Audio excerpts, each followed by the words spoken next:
Sundays from 12 to 2, they have a brunch special that is going to save you a lot of cash. I will tell you though, it is not really food brunch, more mimosas brunch. So I would eat something before you go, but still Saludos mi gente. Aquí vamos en paseo hoy en el Chicago River. And it's directly across Chicago the river River. from us. So you guys definitely check it out if you are around the En el area. paseo If you look por up todo at the top real Chicago. quick, you're going to see a temple Son at the las top. 8 de la noche. So whenever an ornate temple like that, In just has a Chicago, centerpiece at the top of the building, it's called a Belvedere. en Puerto You can Rico rent son out las that Belvedere 9. for a bunch of stuff. For example, you can rent it out for a big fancy dinner party for the hotel. Ayer está explicando Upwards of algo. 50 people. You can also do weddings up there, which I've seen my fair share of. And there also can do, and what I think is happening right now, because we see the flashes happening at the top there, you can do a proposal ceremony up there, which costs $3,000 to do. But you get a free bottle of wine. Wow, what a deal. It's also very funny to me. It's not really funny, but it is objectively funny. With that $3,000, you also get a photographer for the whole hour. Said photographer is contractually obligated to continue to take pictures regardless of the answer to the question. So you also may end up with a whole bunch of pictures you never want to see for the rest of your life, and a $3,000 bottle of Jewel Osco white wine. But as we pull off the walk and back down the main bridge of the Chicago River, take a look here on the right-hand side, moving right along right here at the base of the second tallest building in the entire city of Chicago, the seventh tallest building in the United States. Of course, I'm talking about the Trump International Hotel in Tower, Chicago. Designed in 2009 by principal architect Adrian Smith, who, by the way, was born and raised in Chicago's West Side, and is also today world famous for designing the tallest building in the world, the Burj Khalifa in Dubai. It's the same dude, and he's from Chicago. Trump Tower, second tallest in the city, 1,389 feet or 415 meters. It is also the heaviest poured concrete high-rise in North America, made out of 720 million pounds of poured concrete, which is like 316 million kilos, give or take, or, in a different way, that we all understand, that's like 20,000 full-size dump trucks filled to the brim of concrete used to pour Trump Tower in the bus. It's next door neighbor, right on the right-hand side. This black box building over here is the AMA Center, formerly the IBM Center, designed by the great German architect Ludwig Mies van der Rohe in 1967. Floors 2 to 12 today are the British Langham Hotel, and the rest of it is all office space. The Langham, by the way, quick side note, is actually so British that it serves afternoon tea to the guests inside every day at 3:30 in the afternoon on the dot. It's included with the room. Now, coming over here on our right, that guy sits back about some afternoon tea. Here on the right-hand side, we're coming up here on the most photographed buildings in downtown Chicago, according to Instagram for the last 2 years in a row. Finished in 1965 and 1967 by architect Bertrand Goldberg. These two towers are the towers of Marina City. If you want to think about Marina City structurally, think of these two towers like flowers. They've got a central elevator core, or stem, of the flower, and the rooms are all shaped like flower petals. Thinner at the door and wider as you get out towards the balconies. You guys see the bottom of these 40-story condo towers though? You see these 15-story parking garages at the base? It looks a little horrifying to park your car here, but the good news is you can't. Legally, you are not permitted to do that. They have highly trained professional valets that absolutely must do it for you 24/7.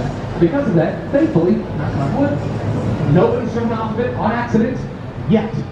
We've done it on purpose a couple of times with different movies and TV shows, but nothing on accident so far, so we're doing all right. But here on our right-hand side, you see right here at the bottom it says RPM Seafood. So this is the American Bar Association Tower, designed in 1984 by principal architect Bruce Graham. A 32-story office tower with 2 restaurants here at the base. We have RPM Seafood and then Pizzeria Portofino. RPM Seafood is objectively the best quality seafood in the city. A little fancy, a little expensive, but you get what you pay for. Below that is Pizzeria Portofino, very nice Italian spot right next to the Chicago River. Here on our right-hand side, a relic of Chicago history, the Reed Murdoch Center. Here on our right-hand side is designed in 1914 by architect George Nimitz. What we're looking at here is the last remaining warehouse building on the main branch of the Chicago River. It's also asymmetrical. There are 6 vertical bays on the east side and 5 vertical bays here on the west. A vertical bay is like a section or like a vertical chunk of the building that they take out and then squish the building back together in 1922 to make room for the then brand new LaSalle Street Bridge that we're about to pass underneath right now. Underneath the LaSalle Street Bridge, we keep looking over here on our right-hand side for a little bit, coming up here on 300 North LaSalle. 300 North LaSalle is a 72-story platinum LEED certified high-rise, which is a lot of words, a couple letters, and a big deal. So LEED is L-E-E-D, for Leadership in Energy and Environmental Design. Platinum is the highest certification that you can achieve, and they don't just give that out. It gets that way because of how it cools the building off. Because believe it or not, there are no air-conditioned units in the tower. To cool it off, they use the river water. They have a system that cycles the river water into the base of the building, shocks it down to the coolant system there to about 40 degrees Fahrenheit. Then it cycles that chilled water around the building until the water reaches 65 degrees. At that point, it's then filtered back into the Chicago River and it comes back in a little bit cleaner as well. Over here on our right-hand side is the legendary Merchandise Mart here in downtown Chicago, finished in 1929 by firm Graham, Anderson, Probst, and White. You guys see these heads up front here?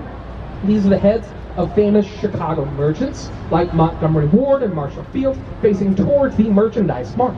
The Merchandise Mart in downtown Chicago is massive, having 4.25 million square feet of space. That is 8 miles of internal hallways and a footprint of 5 entire Chicago city blocks. 2.5 blocks by 2.5 blocks.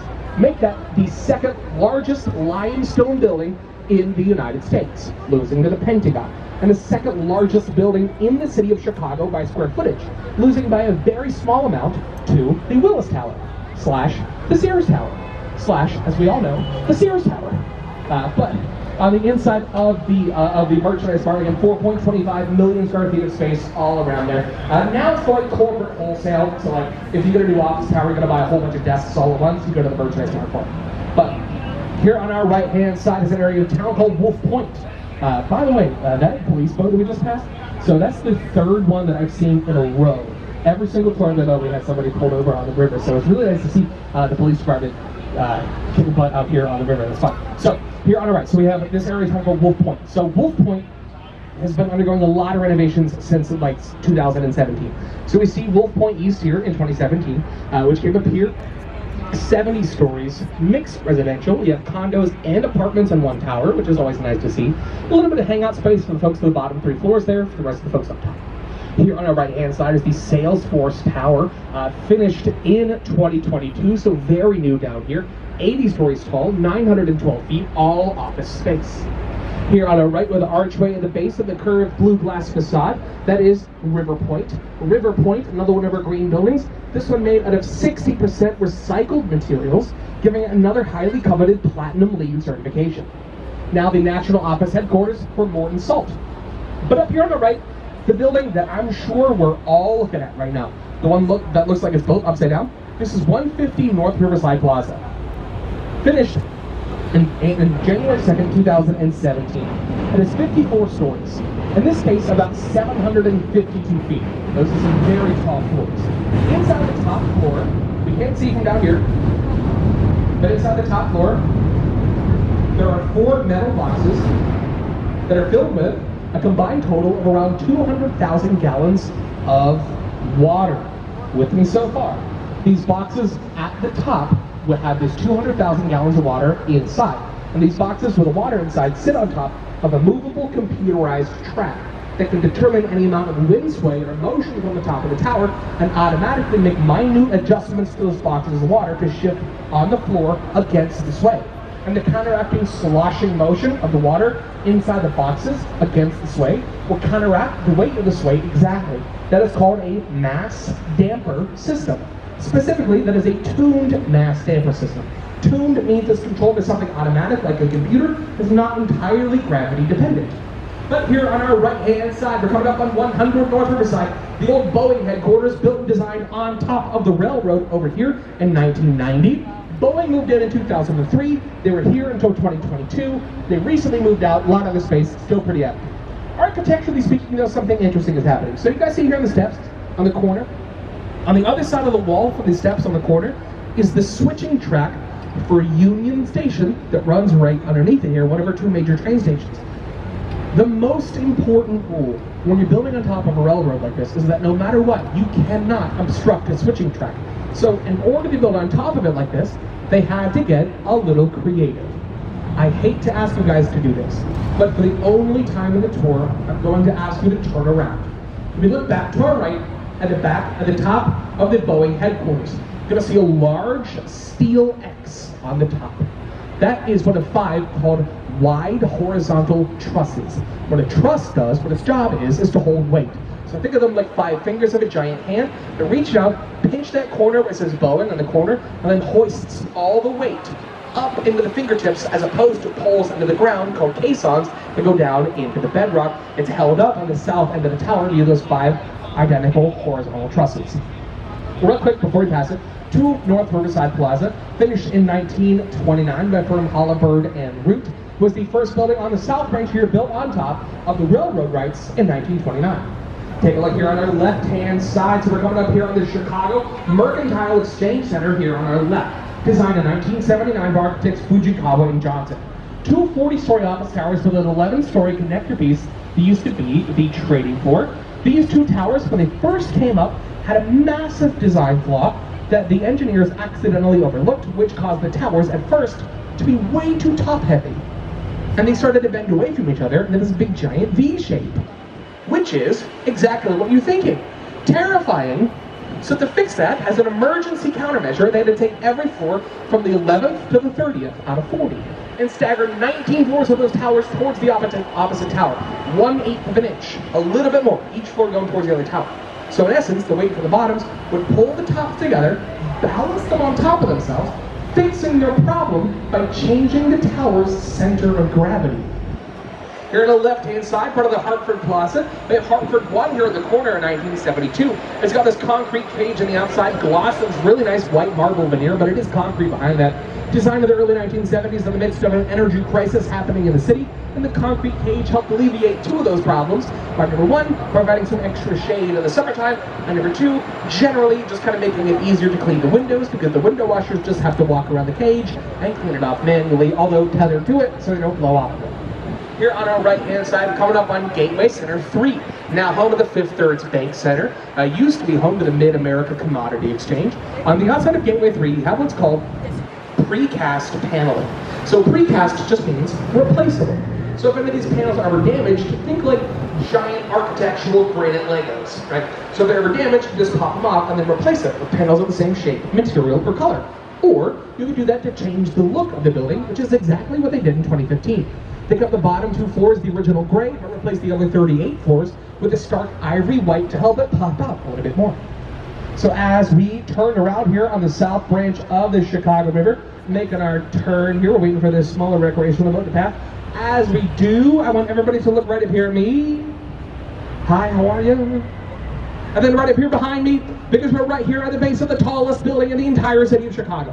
The tallest building in the world until 1998. Currently, the 3rd tallest building in the United States of America. Coming up to 1,453 feet, 442 meters. It is the iconic, the historic WILLIS, pronounced Sears Tower. Finished in 1974 as a Sears Tower, has been the Willis Tower since 2009. Again, 1,453 feet, 442 meters. It is designed in what's called a tubular bundled construction pattern, which means it is not one tower. Technically, it's 9 of them. It is 9 75-foot wide tubes. From our perspective on the outside, boxes bundled together in different visually marked locations to allow for the maximum amount of durability and support. The base of the tower is made out of around 2 million cubic feet of concrete, which is enough concrete at the base of the tower to make a 5-lane highway for 8 miles long. It's also surrounded by 28 acres of that thick black aluminum stretched along the outside of it. But a lot of people do ask, they say, Alex, that's all cool info, but why the name change? Why is it no longer the Sears Tower? And the answer to that, unfortunately, is money. So the Sears company, then Sears and Roebuck, the catalog company, they had a lot of the upper floors of the building until they moved out in 1996, trying to save some money. Left those upper floors vacant until 2009. In walks the Willis Insurance Group from Great Britain. and they said, hey, we noticed you have got a whole bunch of empty, expensive floors that nobody's been inside of since the 90s. We would like to buy 3 of them today, right now, but not without the naming rights for the tower thrown into that deal for free, or else we walk today, right now. And to make a very long and complicated story very short, they were not bluffing. We had our backs against the wall, and we wanted to sell those floors to someone anyway, so we said, okay, and now it's the Willis Tower. And it will be until 2029. Because they only got the naming rights for 20 years, as like a test run to see if they like it. They do like it. However, due to their original contract, their naming rights will definitively stop in 2029. So it could be something else after that, which opens the door for other companies to do that same thing, to put some money in this proverbial hat to rename that tower. But that, my dear friends, ultimately, and I say this with love, doesn't matter at all. Because anybody who lives within 200 miles of Chicago, Illinois, I promise you, is going to call that tower the Sears Tower out of spite until we're all dead in the ground. So I don't think it's going to make too much of a difference what someone else wants to call it at the end of the day. But hey, that's just me telling the truth. Here on the left-hand side, we have Gateway Center 1. Part of the Gateway Center buildings are all built on top of Union Station, which we can see from here. If you look right off on the left, this is Union Station. When you get off of the Amtrak or select Metro trains, you're immediately greeted with the city of Chicago and the Chicago River right outside of Union Station, which is so much fun. Coming over here on our right-hand side, we're coming up on the beautiful Chicago Civic Opera Building. A gorgeous building on the inside and out, front and back. There are 2 styles of architecture on one building, which makes it a bit of an architectural anomaly in the city.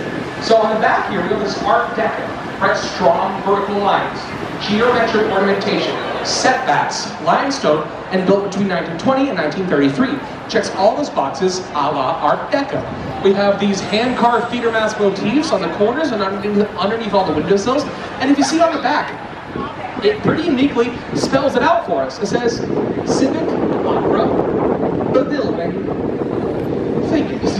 The B's and U's of the font that they choose are interchangeable, so that does say Civic Opera Building. You'll see that a lot in some of our older Art Deco neoclassic buildings downtown. Speaking of which, the Civic Opera Building is actually both of those things. On the other side of it, we have a French neoclassic facade, a nod to classic French operettas with this beautiful 2-story French colonnade. You guys can walk right through.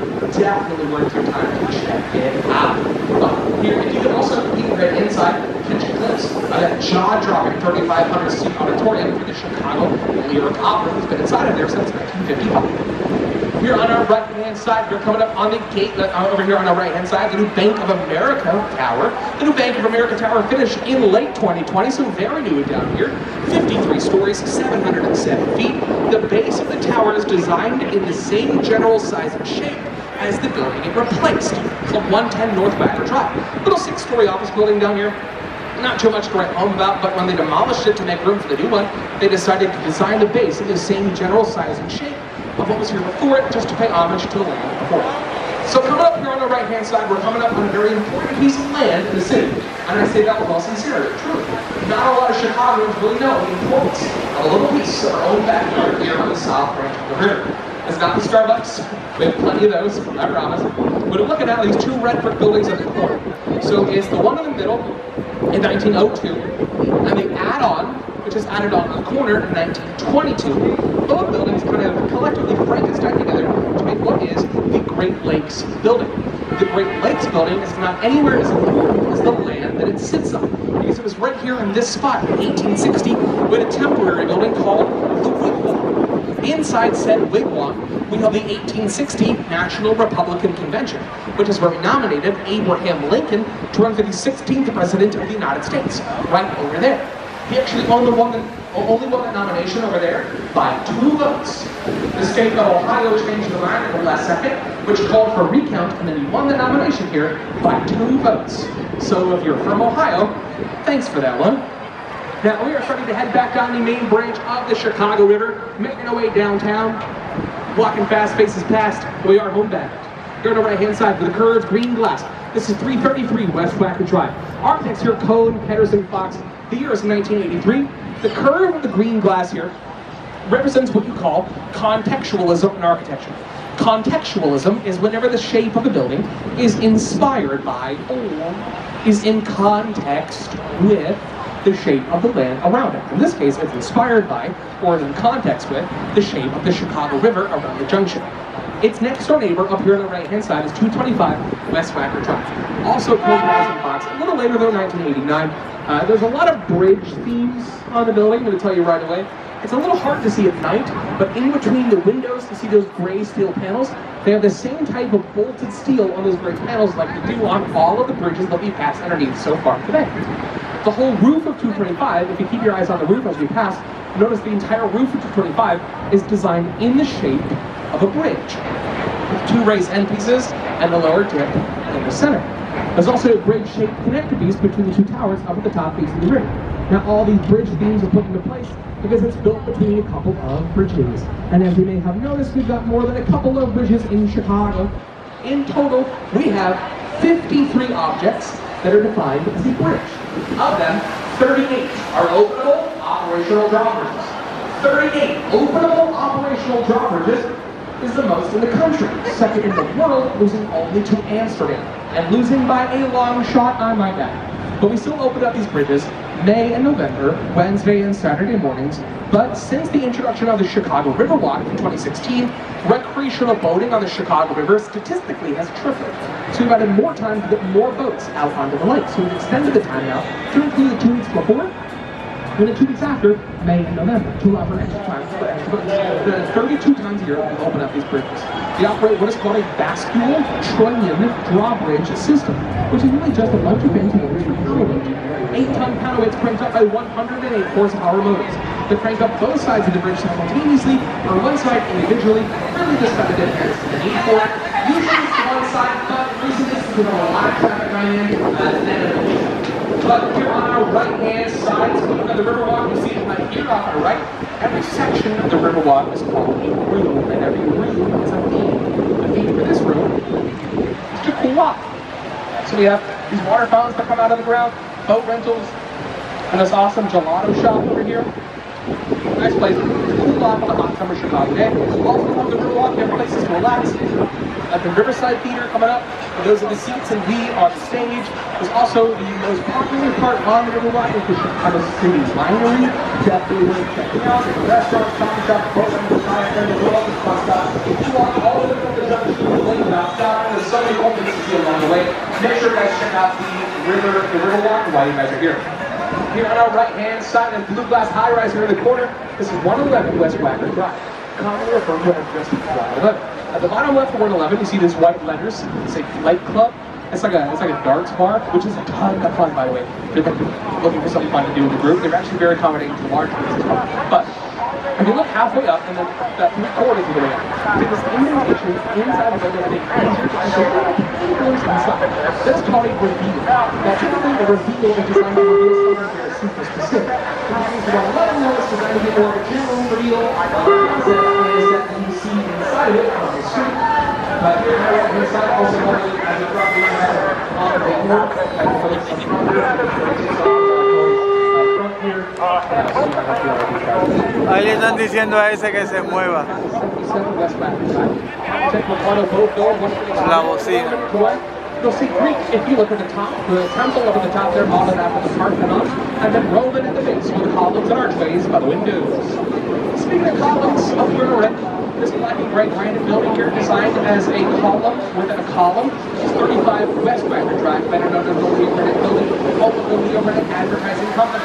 Who's some of such characters like the Jolly Green Giant, the Pillsbury Doughboy, Walmart McDonald's, Snapcracker Top, Tony the Tire, the list goes on. Everybody's still over here to the right-hand side. So up ahead of us, and a bit to the right, you guys see the Molten Steakhouse sign up there? Behind that, you see a building with green bricks and a very notable golden tower at the top.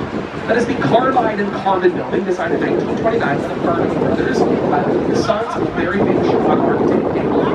They designed that building in protest to Prohibition, designed to look like a champagne bottle on bourbons. And to top it off, figuratively and literally, that is actual 24 liter leaf at the top. It's not solid gold, it's a little leaf. Here on the left-hand side, tower on the top, 4 small temples called Tempietis, and a large temple at the top called a Belvedere. Sitting atop of 35 East Wacker Drive, the old jeweler's building. When the Jewelers building first came up here in 1925, it also had a driveway that would go around it, underneath it, into a secret underground car elevator. And if you were a jeweler, you could drive your car into the elevator, ride it up to your office floor, pull out and park that bad boy in the hallway. They did that to make it safer for jewelers.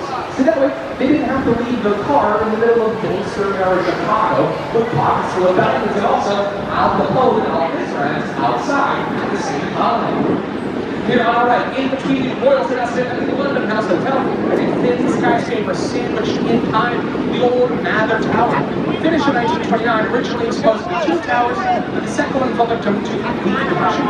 And when the second tower would have stood, now stands the glass addition to the London House Hotel. But notice the glass add-on for the London House Hotel is 16, and the Mather Tower are exactly the second one apart. The London House add-on is slotted right into the original Mather Tower, but the second Mather Tower, rather, is where we go.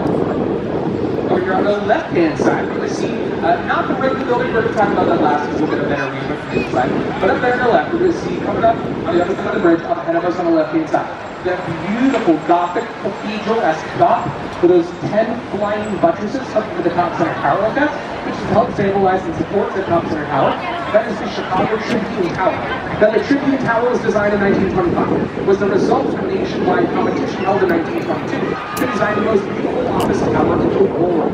And the clearware that Raymond Hillard and John Howells from New York, neo-Gothic design, based off of the Malines, also called the Medwin Cathedral in Belgium. It was offices until 2019. They swapped to a range of condos, and those units inside now ranging wildly in price. For example, the cheapest one I've ever seen was on the 4th floor. There was a 2-bedroom, about 1,200 square feet, facing a solid brick wall for $700,000. Which, you know what, honestly, it's not too bad. Just like you downtown. The problem is, you can't see anything. The inverse of that are 2 two-story penthouses on the top. Each of those penthouses currently on bid today for $25 million apiece. Now, that kind of disparity between units in one tower is actually very common in Chicago, because here in Chicago, you're mostly only paying for your view. What buildings can you see? What are those buildings called? How historically important are they, and have they been to the city? What body of water do you see? What color is that water? How high off the ground are you? Etc., etc. But it's almost entirely dependent on what is your view. Here on the right-hand side, we're going to see lit up tonight a red, white, and blue with a pointy needle spire at the top. It's 2 credential, designed in 1990, modeled after Liberty One in Philadelphia, Pennsylvania. Next to that, with the white sides on the black vertical line windows, is the Aon Center, formerly the Standard Oil Building, finished in 1973 by architect Edward Durrell Stone, clad in that white North Carolina granite, which gives it that iconic white color. Here on our right, in between the buildings to our right, between them, behind them. You guys see back up there, with the curving, undulating concrete floor slabs? It's also got the water drop, which you can see along the outside. That one up there is the aptly named Aqua Tower, designed in 2009 by Illinois-based architect Jeannie Gang, G-A-N-G, Jeannie Gang. The bottom 20 floors are the first Blue Radisson hotel, and the rest of it is all condominium living space. But here's the thing, at 859 feet, right here in Chicago, Jeannie Gang's Aqua Tower is currently the 2nd tallest building in the world, designed by a female principal architect. Now, you might be wondering, well, Alex, okay, if that is the 2nd tallest building in the world designed by a female principal architect, where is the tallest building in the world designed by a female principal architect? It's right there. Over here on the right-hand side, Jeannie Gang's brand new project, the newest addition to Chicago's iconic city skyline, is the St. Regis Chicago. 4 interlocking towers make up the St. Regis. Interlocked means that it looks like multiple buildings, but it's really just one. It steps up to 1,198 feet, or 362 meters, making it officially the 3rd tallest building in the entire city of Chicago, and proud to say, still right here in Chicago, Illinois, the tallest building in the world designed by a female principal architect, and one of our own too, Jeannie Gang, who's from Rockford, Illinois. If you look up towards the top, you're going to see a floor that doesn't have any windows. It's the 83rd floor. It's called a blow-through floor, which does exactly what it sounds like. With the original design of the St. Regis, a lot of wind pressure building up from behind it, and in order to alleviate all the wind pressure, they created a hole in the building. They took the 83rd floor, extended it by 10 feet, took it out of the tower, and now with all the wind pressure building up from behind it, has somewhere to go, which is including the tower itself. Bueno, ya el narrador se cayó, ya terminó. Recuerda suscribirse, darle like y compartir. Ya dimos la vuelta por el river. Ahora vamos de regreso.